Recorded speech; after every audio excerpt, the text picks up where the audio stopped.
Baik, bismillahirrahmanirrahim. Assalamualaikum warahmatullahi wabarakatuh. Jumpa lagi dengan saya di Abil Maiwa Channel. Jadi teman-teman, channel ini merupakan channel pendidikan tempat kita berbagi tentang aplikasi pendidikan, Microsoft Office, serta tips dan trik komputer. Jadi pada video kali ini kembali lagi admin akan mencoba mengupdate informasi terbaru seputar P3K Guru di tahun 2023. Yang mana di sini informasi ya, semua P1 tanpa formasi apakah betul-betul bisa dituntaskan menjadi ASN P3K 2023, mengingat ada 19.013 P1 mapel berlebih, itu belum jelas solusi spesifiknya. Nah, salah satu strategi sebenarnya yang bisa ditempuh agar yang 19.013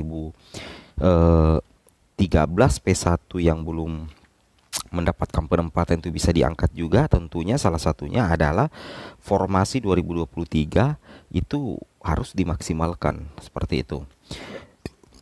Namun sebelum kita lanjut, bagi rekan-rekan guru yang baru pertama kali bergabung dengan channel ini, jangan lupa tekan tombol subscribe dan aktifkan lonceng notifikasinya agar setiap hari Bapak Ibu bisa mendapatkan update informasi seputar P3K Guru di tahun 2023. Baik, tanpa berlama-lama lagi, kita langsung saja to the point ke informasinya. Jadi di sini ada beberapa solusi ya untuk P1 yang berjumlah 19.013 P1 mapel berlebih, itu belum jelas ada solusinya. Jadi salah satu mungkin saran solusi ya dari kami, yang pertama itu adalah sebenarnya perlu penataan linearitas ya, agar memberi ruang kepada 19.000 P1. Nah, karena kenapa? Meskipun sebenarnya formasi itu ada, tapi kalau tidak linear dengan ijazahnya P1 yang 19.000 itu, tentunya itu tetap tidak bisa diakomodir. Karena kita tidak bisa memaksakan ya, karena kebutuhan daerah itu pasti sudah dipertimbangkan. Nah, apabila jumlah pelamar P1-nya itu lebih banyak daripada jumlah kebutuhan instansi, itu yang menjadi salah satu faktor sehingga 19.013 P1 mapel berlebih ini terancam Bapak Ibu ya. Yang kedua, penempatan di sekolah-sekolah 3T tapi harus dibarengi dengan tunjangan. Nah, juga ini pernah dikatakan oleh Ibu Hetty Kustriningsih bahwa salah satu strategi untuk menuntaskan yang 19.000 P1 mapel berlebih itu dengan cara penempatan di sekolah-sekolah 3T. Ini juga perlu ya, ini bisa dipertimbangkan oleh pemerintah. Kemudian yang ketiga adalah opsi linearitas bahasa Inggris di SD juga bisa mengurangi mapel berlebih, karena kita tidak bisa pungkiri salah satu mapel yang cukup berlebih di Indonesia itu adalah mapel bahasa Inggris yang semuanya tidak bisa tercover di sekolah menengah pertama dan sekolah menengah ke atas, karena memang itu kebutuhan dari Pemda itu terbatas. Nah, apabila misalkan pemerintah tiba-tiba mengambil opsi bahwa bahasa Inggris itu bisa linear di SD, itu sangat memungkinkan mengurangi mapel berlebih. Ini cuma sekedar saran ya. Ini sekedar saran Bapak Ibu. Kemudian kalau kita lihat faktanya di sini, Bapak Ibu bisa cek sendiri ya. Faktanya di sini kita tidak bisa menutup mata dengan kondisi yang ada saat sekarang ini. Karena kenapa? Kalau yang 127.000 ini sudah aman ya. Sisa menunggu pengangkatan. Tapi sisanya yang berjumlah 65.954 itu rencananya di sini tertulis dituntaskan tahun 2023. Mudah-mudahan bisa dituntaskan semuanya, termasuk yang 19.013 ini ya. Nah, 19.013 ini memang tidak terdapat kebutuhan karena masuk dalam kategori mapel berlebih. Artinya jumlah pelamar dalam satu instansi itu membludak ketimbang formasi yang dibutuhkan. Nah, ini yang harus mendapatkan perhatian. Sedangkan ini yang 46.941 ini sisa diangkat ya apabila Pemda mengajukan formasi nantinya. Apabila Pemda mampu memenuhi 100%, yang 46.941 ini bisa langsung diangkat menjadi ASN karena memang terdapat kebutuhan. Sedangkan yang 19.013 tidak terdapat kebutuhan, ini kita masih menunggu solusi spesifik dari Kemendikbud terkait hal ini.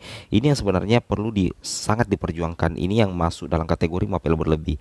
Karena rencananya memang pemerintah itu berusaha ya menuntaskan hingga 2023 ya. Mudah-mudahan saja yang 19.013 ini bisa segera ada titik terang penyelesaiannya Bapak Ibu. Itu yang penting sekali kita harus ketahui.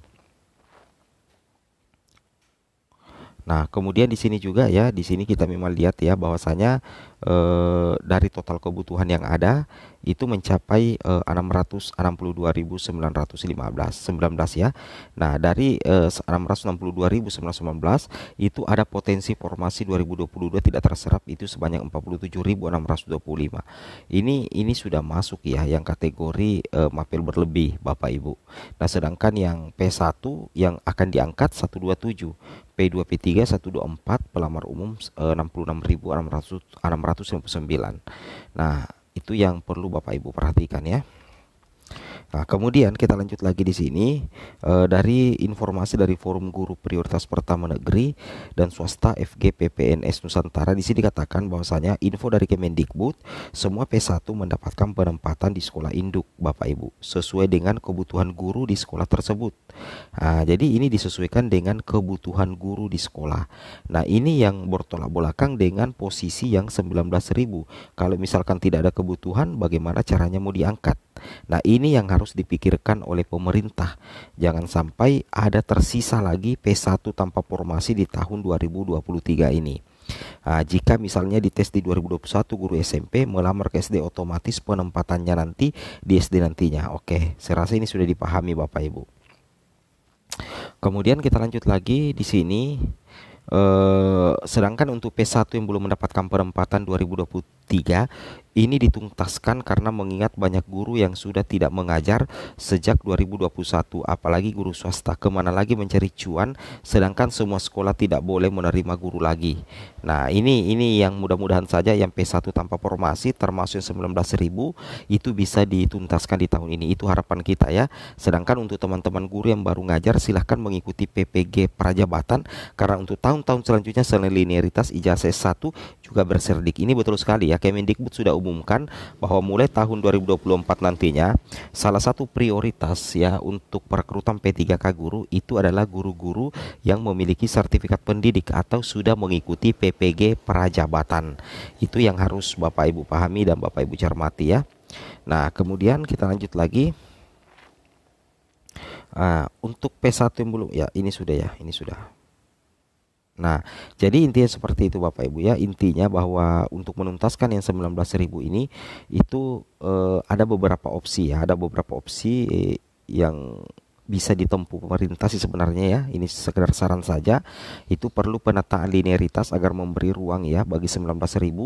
Kemudian memungkinkan ada penempatan di sekolah-sekolah 3T tapi harus dibarengi dengan tunjangan. Kemudian opsi linearitas bahasa Inggris di SD juga bisa mengurangi mapel berlebih. Seperti itu ya. Karena kalau kita melihat kondisi yang ada di sini memang ya cukup memprihatinkan ya, karena yang 65.000 ini ternyata sepenuhnya belum aman. Yang aman itu baru sekitar 46.000. Ini sisanya 19.000 itu tidak terdapat kebutuhan. Nah, kalau misalkan di tahun 2023 anggaplah formasi maksimal tetapi karena ijazah tidak linear, itu kan sama saja bohong Bapak Ibu ya. Nah, ini yang kita tunggu, mudah-mudahan ada penyelesaiannya nanti ini yang 19.013. Semoga bermanfaat. Assalamualaikum warahmatullahi wabarakatuh.